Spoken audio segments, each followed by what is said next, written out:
हाल ही में ऐवान असेंबली में वज़ीर आला KCR साहब एक अहम अनाउंसमेंट करे थे। रियासत भर में 90,000 जॉब्स के लिए रिक्रूटमेंट होगा। उसमें से 10,000 जो कॉन्ट्रैक्ट एम्प्लॉइज़ हैं, चाहे लेक्चरर्स हो या दूसरे हर एक डिपार्टमेंट में जो होते हैं ओहदेदार, उनका रेगुलराइजेशन और डायरेक्ट रिक्रूटमेंट 80,000 के लिए। ये हर एक डिपार्टमेंट में जो 44 महकमे हैं रियासत में, हर एक डिपार्टमेंट में वैकेंसीज हैं।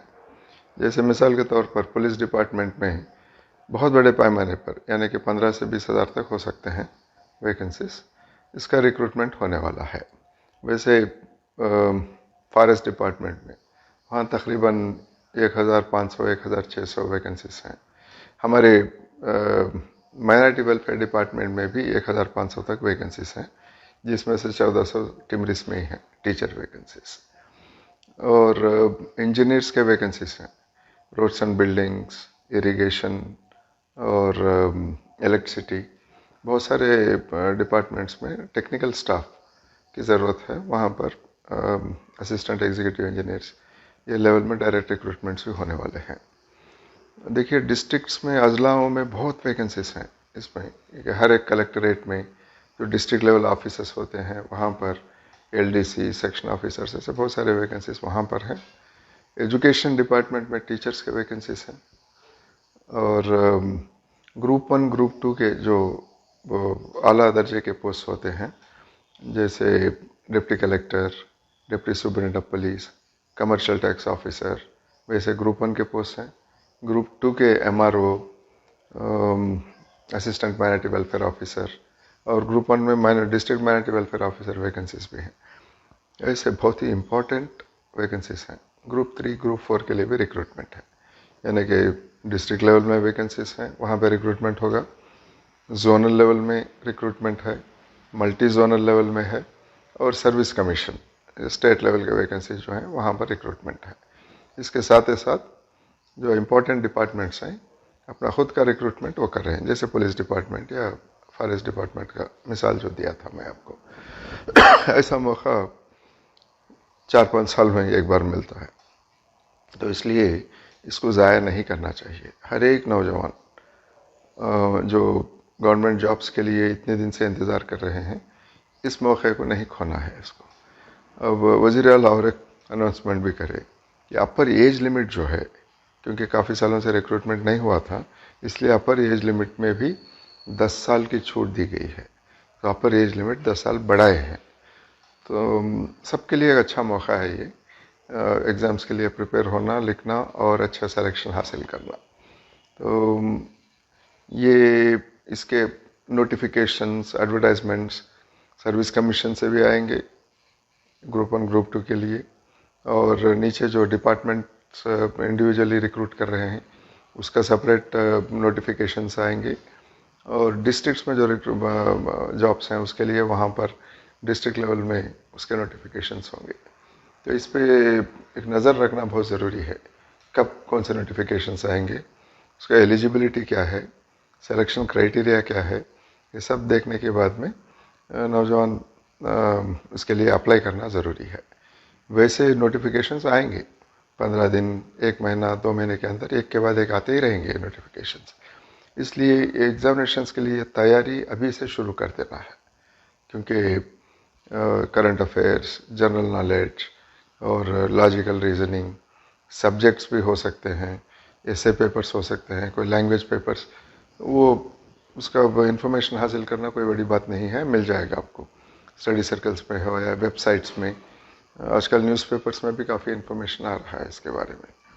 तो वो जो आपकी अगर एलिजिबिलिटी है, एलिजिबिलिटी चेक कर लेना है और तैयारी फ़ौरन शुरू कर देना है।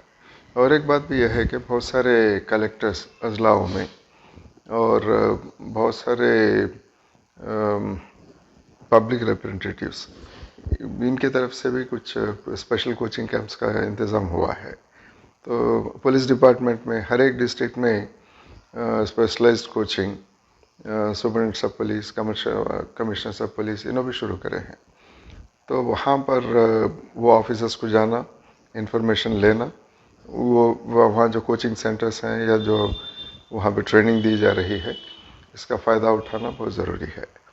हमारे तरफ से यानी कि महकमा अखिलियाती बहबूद माइनॉरिटी वेलफेयर डिपार्टमेंट जो है, इसके जानिब से भी हम लोग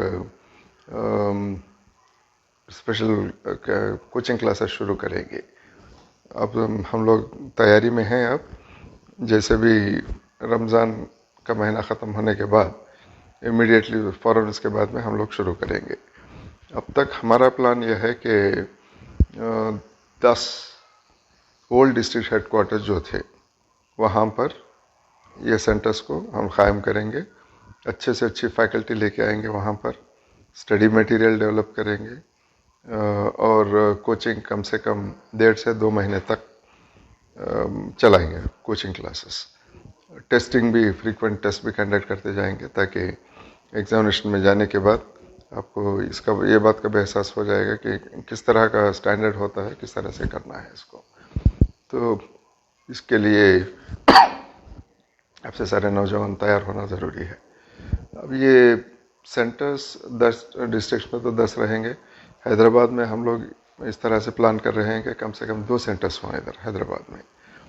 तो जहाँ भी आपको सहूलत है, जो भी सेंटर आपके करीब में है या कोई आपका मकान वहाँ पर है, कोई रिश्तेदार हैं, क़याम करने के लिए कोई फैसिलिटी है वहाँ पर, आपको वहाँ पर पहुँच जाना चाहिए। ये 10 district headquarters, old district headquarters या शहर हैदराबाद में दाखिला कहीं भी ले सकते हैं आप। लेने के बाद आपकी तरबियत अच्छी तरह से वहाँ पर हम लोग करवाएंगे। मेरा ख़ास अपील डॉक्टर्स और इंजीनियर से है, क्योंकि मेडिकल एंड हेल्थ डिपार्टमेंट में भी वैकेंसीज हैं और इंजीनियरिंग डिपार्टमेंट, जैसे इससे पहले मैं बता रहा था आपको कि irrigation, roads and buildings, electricity board, इसमें वैकेंसीज हैं। जो भी बीई बीटेक करे हैं या उसके आगे भी एमटेक करे हैं, ये सब एलिजिबल होंगे इसके लिए। बहुत सारे जॉब्स के लिए बेसिक क्वालिफिकेशन ग्रेजुएशन है। तो अब आपकी इंजीनियरिंग स्ट्रीम से जो इंजीनियरिंग करे हैं, आपको एलिजिबिलिटी रहेगी इसके लिए। तो मैं जानता हूँ बहुत सारे नौजवान तेलंगाना से, क्योंकि यहाँ पर गवर्नमेंट में रिक्रूटमेंट 2-3 साल से नहीं हुआ था, तो इसलिए बहुत सारे गल्फ़ को गए हैं, मिडिल ईस्ट में हैं, या कोई दूसरे ममालिक में भी जाके वहाँ पर नौकरी कर रहे हैं। उनसे भी मेरी दरख्वास्त ये है कि ऐसे जॉब्स और इस तरह का अच्छा मौका हमेशा नहीं मिलेगा आपको। तो आप चाहे वहाँ रह के भी तैयारी कर सकते हैं या 2-3 महीने का टाइम लेके, वक्फा लेके यहाँ पर आना ज़रूरी है। और आप में अगर सलाहियत है, काबिलियत है और मेहनत करने का एक जज्बा है आप में, सूझबूझ के साथ, यानी कि स्मार्ट स्टडीज़ भी होना, हार्ड स्टडीज़ भी होना है। स्मार्ट हार्ड स्टडीज़ आप कर सकेंगे सिस्टम को जानकर, किस तरह का एग्जामिनेशन होता है, तो इंशाल्लाह आप कामयाब होंगे इसमें। तो अगर यहाँ पे गवर्नमेंट में जॉब्स लेने से आपका सबसे बड़ा फ़ायदा ये है कि आपके फैमिली से इधर, आप जॉब वहाँ पर गल्फ़ में जाके करना, और वर्किंग कंडीशंस भी ठीक नहीं होते। हो सकता है आपको ज़्यादा आप कमा लेंगे उधर, मगर फैमिली के साथ, अपने फैमिली के साथ रहना, बच्चों के साथ रहना, माँ बाप के साथ रहना और एक अच्छे माहौल में नौकरी करना, ये मौका बाहर जाने से नहीं मिलता है आपको। और एक बात भी है, अब यहाँ जब हैं आप, करियर्स अच्छे हैं, सैलरीज अच्छे होंगे आपके, और एक 35 इयर्स के लिए जॉब सिक्योरिटी है आपके लिए, परमानेंट जॉब्स हैं ये। उसके साथ में एक क्लियर प्रमोशन पॉलिसी भी होती है। 5 साल के अंदर, 10 साल के अंदर आपके ओहदे में इजाफा भी होता रहता है। तेलंगाना के लिए काम करेंगे, आराम से काम करेंगे, आपके रियासत में रह के काम करेंगे आप, बहुत सारे फ़ायदे हैं।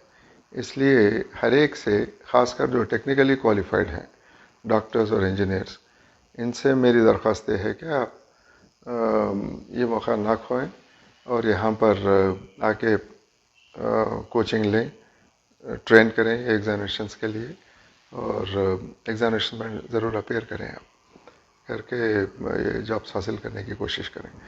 इसके लिए हम लोग एक कॉल सेंटर भी शुरू करेंगे डायरेक्टरेट ऑफ माइनॉरिटी वेलफेयर में, उसका नंबर भी जल्द से जल्द देंगे हम आपको। एक हफ्ते के अंदर एक कॉल सेंटर भी शुरू करेंगे हम लोग।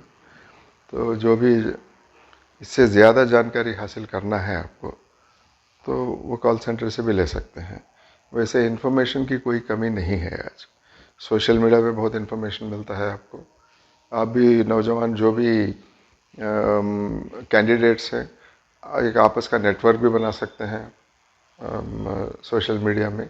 इंफॉर्मेशन आपके दरमियान आप एक्सचेंज कर सकते हैं। और डिपार्टमेंट नोटिफिकेशंस और सर्विस कमीशन नोटिफिकेशन सारे इंटरनेट पे अवेलेबल रहेंगे आपके लिए। न्यूज़पेपर्स में भी काफ़ी इन्फॉर्मेशन आता है, सिर्फ उर्दू मीडिया में ही नहीं है। उर्दू मीडिया में तो काफ़ी आता है, इसके साथ ही साथ तेलुगु मीडिया, इंग्लिश मीडिया में भी बहुत आता है। डिपार्टमेंट की तरफ से भी हम लोग फ्रॉम टाइम टू टाइम आपको इन्फॉर्मेशन देते रहेंगे। इसका पूरा जानकारी हासिल करके आप एग्ज़ाम्स में अपेयर होइए, और इंशाल्लाह आप में काबिलियत है, आप सही तरीके का प्रिपरेशन करें तो मैं समझता हूँ कि आपका सिलेक्शन के होने के प्रोबेबिलिटी परसेंटेज भी बहुत बढ़ जाएगा आपके लिए। Women's wear, men's wear, kids wear, men's textiles.